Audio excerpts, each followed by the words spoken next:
છે, શું છે આખો મામલો, કેવી રીતે ઝડપાયું છે, કેટલા લોકોની ધરપકડ થઈ છે અને પોલીસ કઈ દિશામાં તપાસ કરી રહી છે? ઉત્તરાયણ પોલીસ સ્ટેશન પીઆઈ શ્રીને જાન્યુઆરી મહિનામાં એવી માહિતી મળેલી હતી કે એમના વિસ્તારમાં કોઈ ઇસમ છે એ મહારાષ્ટ્રની નકલી માર્કશીટ અને ડિગ્રી સર્ટિફિકેટ બનાવી અને એને વેચી રહ્યો છે. એ માહિતી આધારે એમણે જાન્યુઆરીમાં રેડ કરી અને 3 ઇસમો છે એમને લઈ આવેલા અને એમની ઓફિસ અને એમની પાસેના મોબાઈલ એ વિગત ચેક કરતાં એમની પાસેથી જે તે સમયે માર્કશીટ ઓરિજિનલ મળી આવેલી હતી મહારાષ્ટ્રની, અને એ સિવાય એમના મોબાઈલ અને એમાં ડેટામાં PDF ફાઇલો પણ માર્કશીટના ડિગ્રીની મળી આવેલી હતી.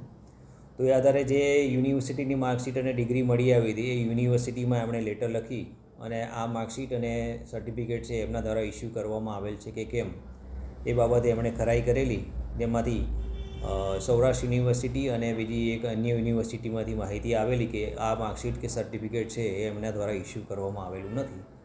તે આધારે ગઈકાલે ઉત્તરાયણ પોલીસ સ્ટેશનમાં ગુનો રજીસ્ટર કરવામાં આવેલો છે, જેમાં ખોટી માર્કશીટ બનાવી અને કાવતરું કરવું એ બાબતની કલમનો ઉમેરો કરવામાં આવેલો છે.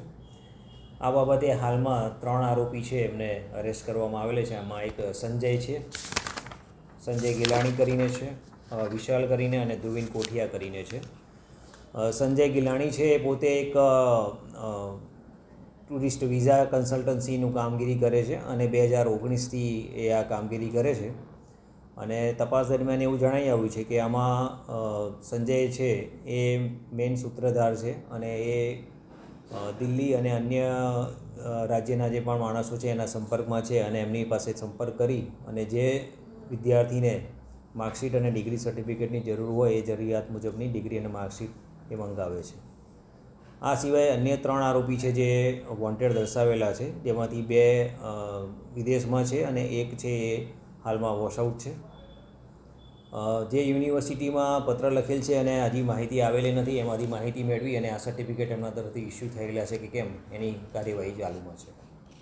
સાહેબ, પકડાયેલા આરોપીઓ કેવી રીતે નેટવર્ક ચલાવતા હતા અને 3 આરોપી કે જે વિદેશથી આખો નેટવર્ક ચલાવી રહ્યા છે? સંજય ગેલાણી હાલમાં જે અત્યારે પ્રાઇમરી ધ્રુવીન કરીને પકડાયો છે એ પોતે એક બીજા કન્સલ્ટન્સી ઓફિસમાં કામ કરતો હતો ને એનું કામ એ હતું કે જે આવા સ્ટુડન્ટ કે જે જરૂરિયાતવાળા હોય એ એના કોન્ટેક્ટમાં આવે એ આધારે એ નીલકંઠ કરીને જે હાલમાં વોન્ટેડ દર્શાવેલો છે અને વિદેશમાં છે એની પાસે લઈ જતા અને નીલકંઠ છે એમને જરૂરિયાત મુજબની માર્કશીટ ઇસ્યુ કરતો હતો. પાછળથી તપાસમાં એવું માહિતી મળેલી છે કે નીલકંઠ છે એ હાલમાં જે સંજય ગેલાણીને અરેસ્ટ કરવામાં આવેલો છે એની પાસેથી જ આ માર્કશીટ મેળવતો હતો. એટલે આ લોકો જે સ્ટુડન્ટને બહાર નોકરી કામે કે ભણવા માટે બહાર જવું હોય અને એમની પાસે ડિગ્રી કે સર્ટિફિકેટ ના હોય તો એમને એ જરૂરિયાત મુજબના ડિગ્રી કે સર્ટિફિકેટ મંગાવી આપતા હતા.